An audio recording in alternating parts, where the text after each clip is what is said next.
آپ دیکھ رہے ہیں گمٹی چرچ ٹی وی۔ خدا کے کلام اقدس میں سے آج کی تلاوت سنیں گے۔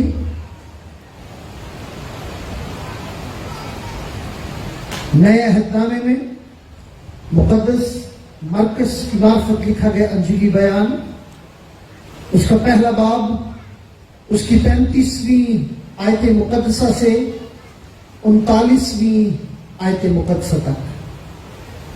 نئے عہد نامے میں مقدس مرکز کی معرفت لکھا گیا انجیلی بیان، اس کا پہلا باب اور اس کی 35ویں آیت مقدسہ سے۔ تلاوت کلام پاک آپ کے سامنے اسکرین پر آ گئی ہے۔ یوں لکھا ہے، اور صبح ہی دن نکلنے سے بہت پہلے وہ اٹھ کر نکلا اور ایک ویران جگہ میں گیا اور وہاں دعا کی، اور شمعون اور اس کے ساتھی اس کے پیچھے گئے، اور جب وہ ملا تو اس سے کہا کہ سب لوگ تجھے ڈھونڈ رہے ہیں۔ اس نے ان سے کہا، آؤ ہم اور کہیں آس پاس کے شہروں میں چلیں تاکہ میں وہاں بھی منادی کروں، کیونکہ میں اسی لیے نکلا ہوں۔ اور وہ تمام گلیل میں ان کے عبادت خانوں میں جا جا کر منادی کرتا اور بدروحوں کو نکالتا رہا۔ خدا ان کے کلام کے پڑھے سنے اور قبول کیے جانے پر خدا ان کی خاص برکت ہے، آمین۔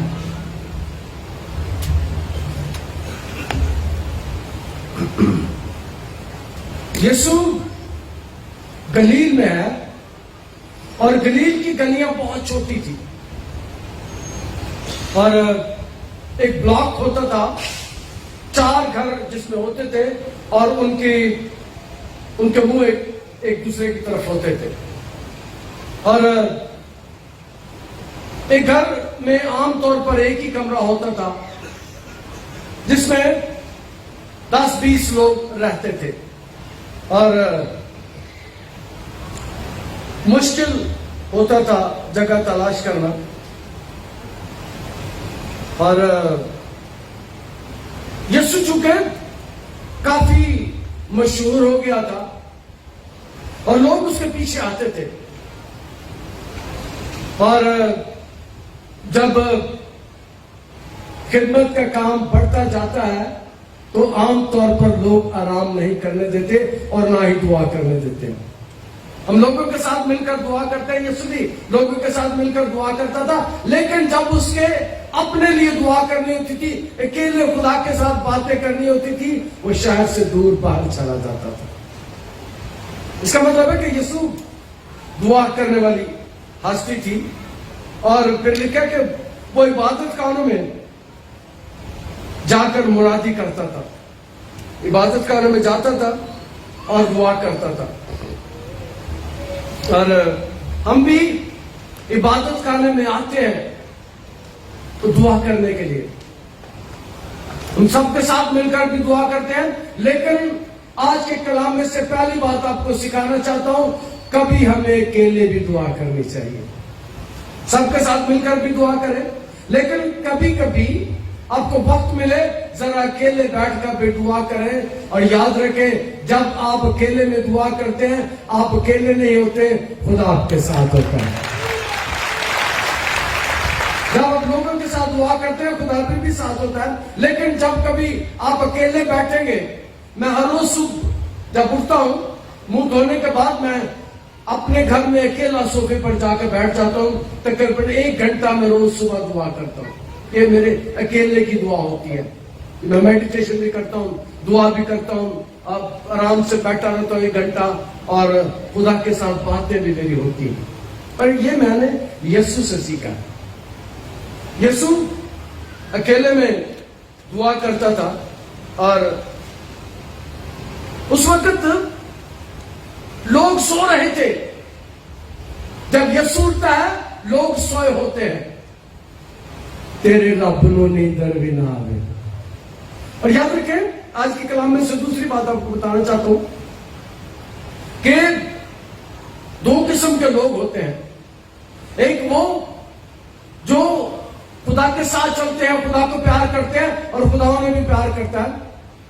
اور ایک بات اور میں سکھانا چاہتا ہوں کہ آپ خدا کو پیار کریں نہ کریں، لیکن خدا ہم سب کو پیار کرتا ہے. جب تک اس دنیا میں ترقی ہو رہی ہے، جب تک بچے پیدا ہو رہے ہیں، تب تک اس بات کو ثابت کرتا ہے خدا کہ وہ پیار کرتا ہے، وہ ہمیں پیار کرتا ہے. میں نے کہا دو قسم کے لوگ ہوتے ہیں. ایک جن کا تعلق خدا کے ساتھ ہوتا ہے، ان کے بارے میں کلام میں لکھا ہے میں سو جاؤں گا نیز سے نال جدوں میں لیٹ جاؤں گا. وہ رات کو 10 11 بجے 8 9 بجے سو جاتے ہیں اور صبح 4 5 بجے اٹھ جاتے ہیں. اور ایک اور قسم کے لوگ ہیں جو رات 3 4 بجے تک جاگتے ہیں، موبائل نہ لگے ہوتے ہیں، پریشان ہوتے ہیں، نیند نہیں آ رہی، گولیاں کھاندے ہیں، نیند نہیں آتی.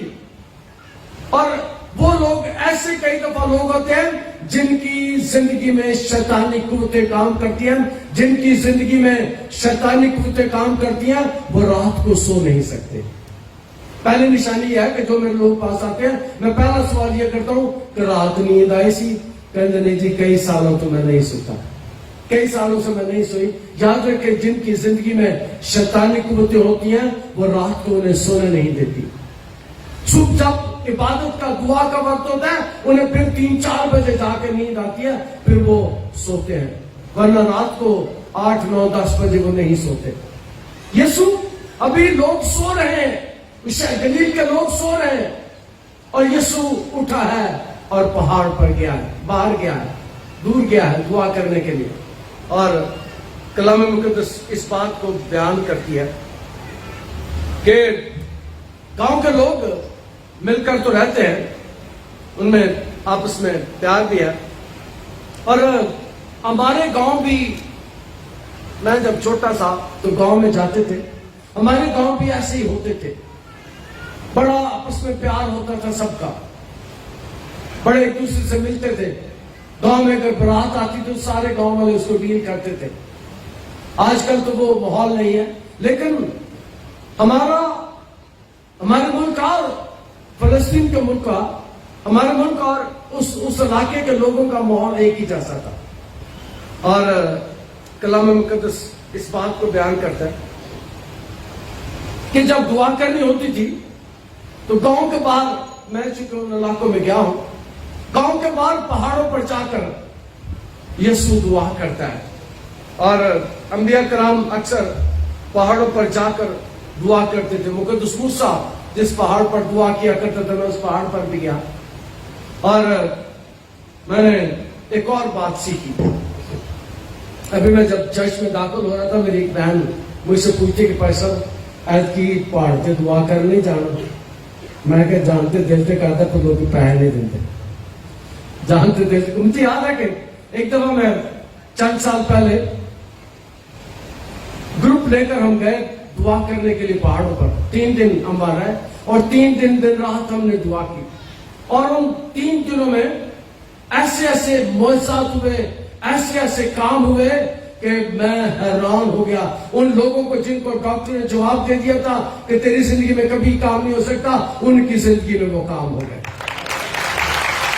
یسوع اور انبیاء نبی پہاڑوں پر جا کر دعا کیا کرتے تھے. اور کئی دفعہ ہمیں بھی اکیلے میں دعا کرنی چاہیے، کئی دفعہ ہمیں بھی پہاڑ پر جا کر دعا کرنی چاہیے.